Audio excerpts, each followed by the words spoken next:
hello everybody, good afternoon. I hope you enjoyed your lunch break and welcome back to the conference.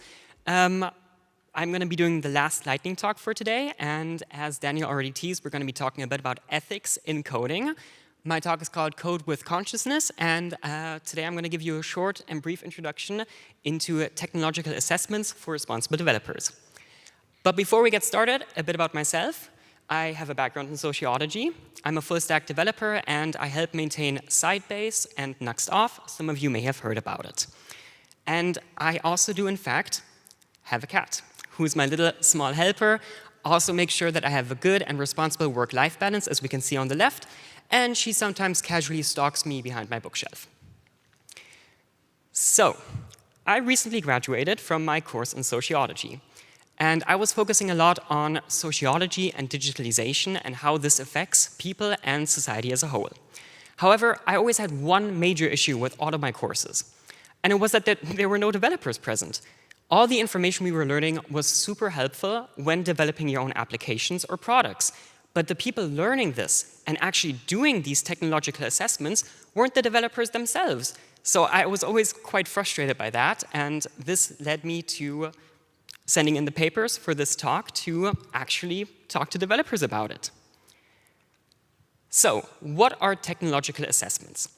A technological assessment is basically just a framework that helps guide you to determine what impacts your product could have on society.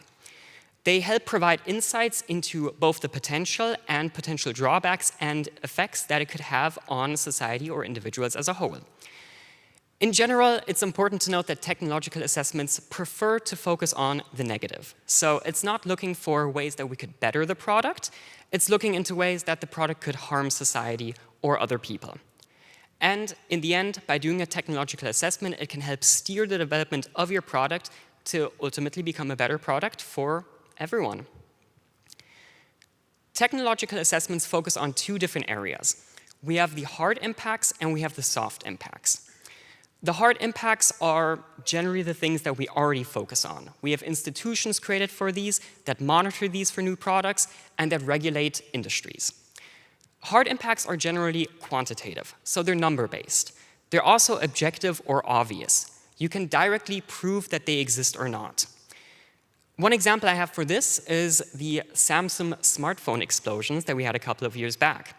There was a number and a percentile risk that this could happen. There were reasons why it would happen, and there were ways to predict when it would happen. Soft impacts, on the other hand, are a lot more hidden, and they're very difficult to find and actually address before a product is released. They're often more qualitative, so you can't put a specific number on it. They're also quite contested, and it's hard to find one specific definition for it. They're also co-produced by many factors. So it's not the battery explodes, therefore the battery is broken. It's many different factors that come together to then create a problem that you may not have thought about before. And lastly, they often impact society or culture as a whole. An example of this could be, once again for the smartphone, that people began texting and driving, or they changed our social relations, and they led to addiction and dependence on mobile devices.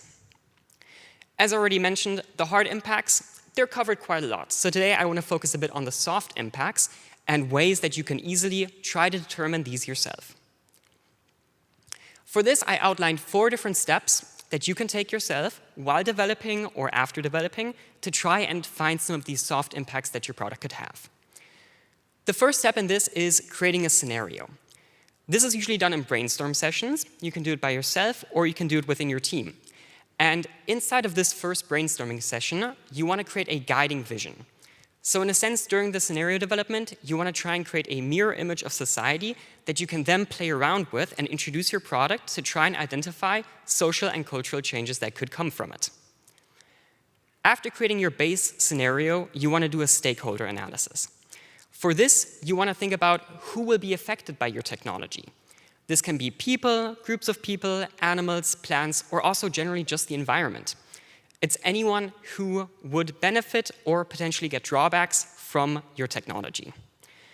What's also important to note with the stakeholder analysis is that this is the most difficult part, because you have to really dig deep and try and find the ways that your product could cascade down society. If we take cars, for example, When evaluating self-driving cars, you wouldn't be able to just take drivers as the main stakeholder. You will also have to factor in pedestrians, cyclists, animals, and the wildlife. After noting down your stakeholders, you can then move on to the vision articulation. In this case, you want to then figure out, what does your technology actually do? What are its benefits? What needs does it fulfill? And what values can be realized by using your specific technology? During the vision articulation, you can really start becoming creative, and you can think of stories and ways that people can use your product in their everyday lives. After your vision articulation, you can then begin to analyze. Okay, yeah. You can then try and find social, cultural changes that come from this specific vision. In this case, you will then take the stories you've created and take your stakeholders and players within your technology and figure out how their lives could change because of this. This can include their behavior, it can include what tasks and skills will be required, and how responsibilities would shift and be redistributed. In this step, you can also figure out how power changes within society due to your product, and what societal and economic structures would have to be changed to allow your product to thrive. As an example in this case, if you take farming equipment, you could create a really awesome new way that people can automate farming. But due to this, people will lose their jobs, and generally farming will change. This may lead you to ask the question, do we need some kind of benefits for farmers who lost their jobs? Do we need to retrain people to different professions? Do farmers need support when maintaining and using their new equipment? And how exactly can we ensure a smooth transition from one technology to another? One example that I always like to point out here is the introduction of ChatGPT, because this personally affected me quite a lot. So around 2 years ago, ChatGPT was released to the world in December. And I was currently on my university break while this happened.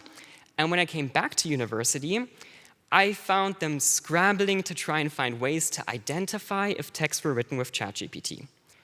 At that point, there was only one real solution for this. And this was a tool also provided by OpenAI. And my university jumped on it and began using it to scan every single text or submission that we would give back to the university.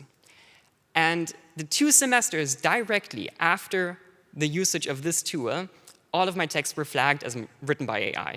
And I found myself constantly in front of the board of examiners having to defend my papers and try and explain to them why it wasn't written with AI. In this case, that's one example of how ChatGPT affected society as a whole, or in this case, universities. And I can honestly say that caused me a lot of stress that I didn't need at that time period.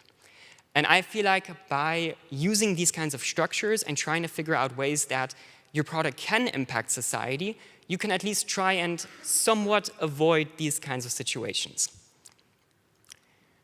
In summary, and I think these are like the most important points that I have with this whole topic. We can't predict the future. We don't know what's going to happen, but we can do our best to anticipate it, and we can actively think about it. There's no one-stop solution for this, and in the end, the main goal of this talk and also technological assessments as a whole is to create awareness. It's to get people actively thinking and talking about products and figuring out what they're developing and how it can impact other people. I think that we generally need to have more discussions as a full society. And this doesn't just include developers, it includes everyone, to figure out what we want our future to look like. Because this shouldn't be in the hands of a few people. And we also know that regulation often is a few years behind us developers. We're a lot quicker. So I see a lot of responsibility with us. And I think that we can really change the world and create a brighter future through our apps and technology. Thanks for your attention. Thank you again to the team behind this conference, and a few special shout-outs to a couple of my professors whom I borrowed a few slides from. If you'd like to connect with me, you can find my GitHub, Twitter, and my website on the right-hand side. I would love to chat more about this topic with anyone who's interested, and otherwise, have a great day.